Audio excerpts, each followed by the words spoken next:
نماز ادا نہ کرنے والا جنت کی ہر نعمت سے محروم رہتا ہے، کیونکہ نماز تو جنت میں داخلے کا پہلا قدم ہے۔ وقت تو گزر ہی جاتا ہے، مگر اس وقت میں اپنوں کی دی گئی تکلیفیں کبھی بھی نہیں بھلائی جا سکتی۔ امام علی رضا فرماتے ہیں، جو تمام سردیوں میں سردی سے بچنا چاہتا ہے، اسے چاہیے روزانہ 3 لقمہ نوالے شہد صبح کھائے، نہار منہ۔ اگر تم دیکھنا چاہتی ہو کہ دنیا تمہارے بغیر کیسی ہوگی، تو یہ دیکھ لو کہ جو لوگ مر گئے ہیں دنیا ان کے بغیر کیسی ہے۔ حضرت امام علیہ السلام نے فرمایا، جو جدوجہد کرتا ہے یقیناً کامیاب ہو جاتا ہے۔ اچھے رشتے اور زندگی کے ہمسفر جب بھی ناراض ہوں تو انہیں منا لینا چاہیے، کیونکہ جب بھی تسبیح ٹوٹتی ہے تو اس کے دانے چن لیے جاتے ہیں۔ بعض لوگوں کے مرنے سے بہت سے لوگ مر جاتے ہیں، اور بعض لوگوں کی مرنے سے بہت سے لوگ جینے لگتے ہیں۔ یہ اپنے اپنے کردار کا نتیجہ ہے۔ مولانا علی علیہ السلام۔ آپ کس کے لیے پریشان ہوتے ہیں؟ آپ کس کی وجہ سے روتے ہیں؟ وہ جو زندگیاں بنانے والا ہے، وہ تو آپ کا رب ہے۔ اس کو ذرا دیر نہیں لگتی کسی کی زندگی سنوار دے، کسی کی محنت کو کامیاب کر دے، کسی کا بگڑا معاملہ سدھار دے۔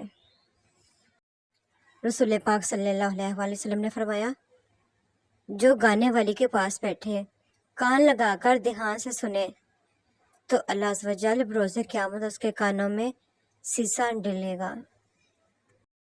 فرمانے مولانا دو جہاں علی علیہ السلام، ترک گناہ کی منزل بعد میں مدد مانگنے سے آسان ہے۔ ایک دن رسول پاک صلی اللہ علیہ وآلہ وسلم نے حسن بن علی رضی اللہ عنہ کا حوصلہ لیا تو ایک صحابی اقرا بن ابیس رضی اللہ عنہ نے جب اس وقت آپ کی خدمت میں حاضر تھے کہا کہ میرے 10 بچے ہیں اور میں نے ان میں سے کسی کا کبھی بوسہ نہیں لیا۔ رسول پاک صلی اللہ علیہ وآلہ وسلم نے یہ سن کر ان کی طرف دیکھا اور فرمایا، جو شخص رحم نہیں کرتا اس پر رحم نہیں کیا جاتا۔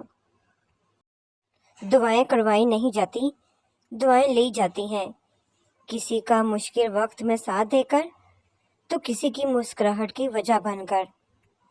رسول پاک صلی اللہ علیہ وآلہ وسلم نے فرمایا، اللہ تعالیٰ نے میری امت کے دلوں میں پیدا ہونے والے وسوسوں کو معاف کر دیا ہے جب تک وہ انہیں عمل یا زبان پر نہ لائے۔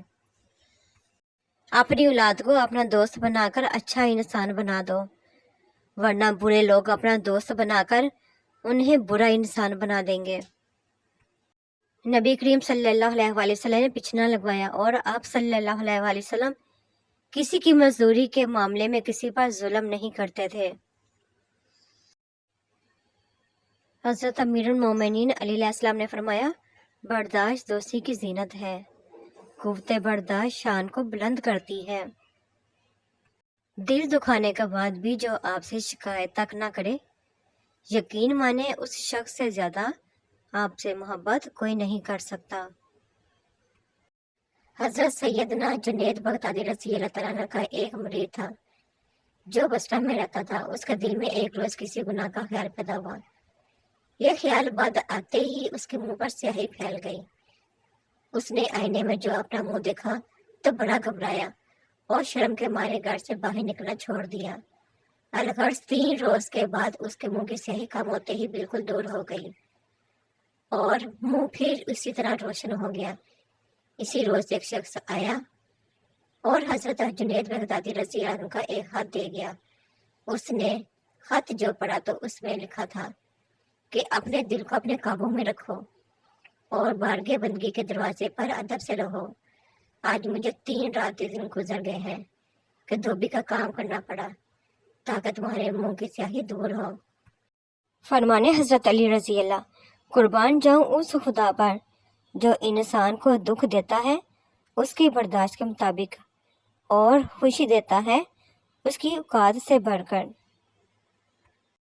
ایک بات یاد رکھنا ہے، زندگی میں بہت کچھ بدلتا ہے، رشتے دوست انسان بہت قریبی چھوڑ جاتے ہیں، بہت کچھ جھیلنا پڑتا ہے، مشکل آتی ہے، آئیں گی اور آتی رہیں گی، ان سے لڑنے کے لیے آپ کے ساتھ کوئی کھڑا نہیں ہوگا۔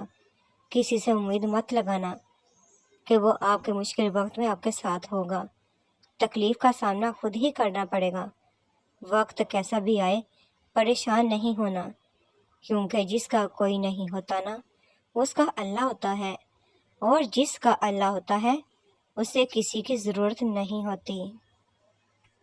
جب کوئی دنیاوی طور پر اونچے رتبے والا شخص آپ کو کہہ دے کہ میں آپ کے ساتھ ہوں تو آپ تسلی میں آ جاتے ہیں، لیکن جب اللہ رب العالمین آپ سے کہہ رہا ہے کہ میں صبر کرنے والوں کے ساتھ ہوں تو آپ اس کو معمولی کیوں سمجھتے ہیں؟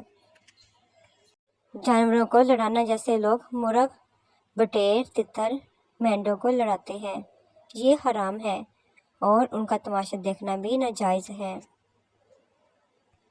درود پڑھنے والے کو آپ صلی اللہ علیہ وآلہ وسلم کی توجہ ضرور ملتی ہے، اور جس کو آپ صلی اللہ علیہ وآلہ وسلم کی توجہ حاصل ہو گئی اس کی دنیا بھی سنور گئی اور آخرت بھی۔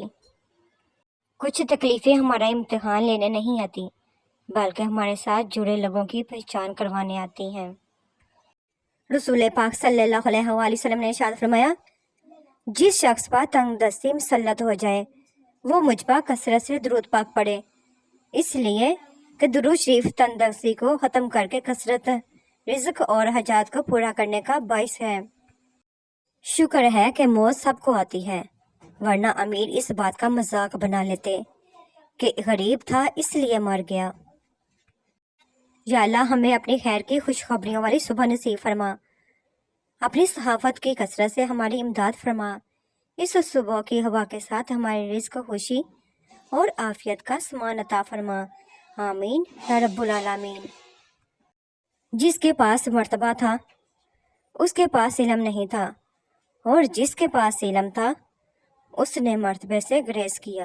Thanks to watch my video, please subscribe my channel, like کریں، شیئر کریں اور کمنٹ سیکشن میں مجھے ضرور بتایا کریں کہ آپ کو میری ویڈیوز کیسی لگتی ہیں۔ خوش رہیں، آباد رہیں۔